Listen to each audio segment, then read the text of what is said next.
kelompok 1 ingin mempresentasikan hasil diskusi kami yang dimana mengenai hierarki dan keterpaduan perwilayahan pembangunan pariwisata. Sebelumnya izinkan kami perkenalan diri dulu. Saya Agnes Simbolon dan teman saya Sibina Pariwisata. Saya Nida Manula.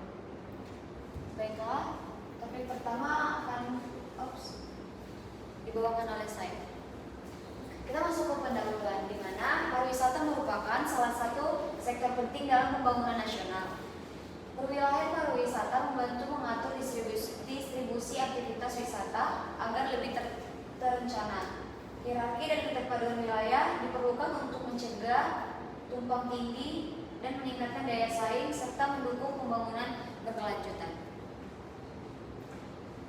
Kita masuk ke hierarki perwilayahan, di mana hierarki perwilayahan ini adalah tingkatan atau strata tingkatan atau wilayah dalam pembangunan pariwisata berdasarkan fungsi, peran, dan potensi. Hierarki membantu pemerintah menetapkan prioritas, membangun, dan investasi. Yang kedua, fungsinya sebagai panduan perencanaan spesial pariwisata. Tingkatan hierarki pariwisata. Kawasan Strategi Pariwisata Nasional atau KSPN. Kawasan ini yang ditetapkan oleh pemerintah pusat prioritas utama nasional. Itu poin yang pertama. Poin yang kedua, destinasi pariwisata, di mana wilayah menawarkan berbagai atraksi, fasilitas, dan aksesibilitas. Ketiga, kawasan pariwisata. Bagian dari destinasi yang lebih kecil bisa merupakan kota atau kabupaten tertentu. Keempat, daya tarik wisata atau DTW, tempat spesifiknya yang memiliki daya tarik alam, budaya, maupun buatan. Yang kelima, ada atraksi. Atraksi atau objek wisata. Atraksi ini utama yang menjadi alasan wisatawan untuk berkunjung. Selanjutnya, keterpaduan wilayah. Poin selanjutnya adalah berarti integrasi antar wilayah dan sektor dalam pengembangan pariwisata yang melibatkan yang pertama transportasi dan aksesibilitas, di mana menghubungkan destinasi satu dengan lainnya. Kedua, ekonomi yang mendorong pemerataan manfaat pariwisata. Selanjutnya, sosial budaya, di mana sosial budaya itu menjaga nilai dan budaya lokal. Lingkungan itu memastikan kelestarian alamnya.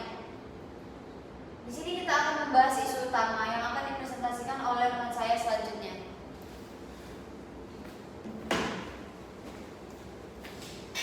Isu utama. Yang pertama, kurangnya keterpaduan perwilayahan.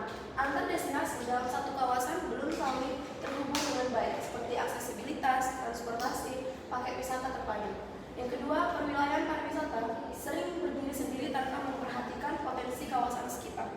Yang kedua, infrastruktur dan aksesibilitas yang tidak merata. Destinasi dengan hierarki tinggi, misalnya pusat kota wisata, biasanya mendapat infrastruktur lebih baik dibanding destinasi penyangga. Hal ini menimbulkan kesenjangan daya tarik dan daya saing antar wilayah. Manfaat hierarki dan keterpaduan. Yang pertama, mempermudah penyusunan rencana pembangunan pariwisata. Yang kedua, menentukan prioritas investasi seperti fasilitas, infrastruktur, dan promosi. Yang ketiga, meningkatkan daya saing destinasi di tingkat nasional maupun internasional. Dan yang terakhir, mendukung pembangunan pariwisata yang berkelanjutan. Selanjutnya saya serahkan kepada Ari. Kita masuk kepada contoh implementasi. Yang pertama, pengembangan terintegrasi, yaitu transportasi, fasilitas, akomodasi, promosi digital, dan konservasi lingkungan. Yang kedua, ada keterpaduan antar wilayah mendukung terciptanya jaringan destinasi pariwisata. Terakhir, kita masuk kepada kesimpulan. Hierarki perwilayahan membantu menentukan prioritas pembangunan pariwisata. Keterpaduan wilayah penting untuk sinergi antar sektor. Jika diterapkan dengan baik, akan tercipta destinasi pariwisata yang terencana, berdaya saing, dan berkelanjutan.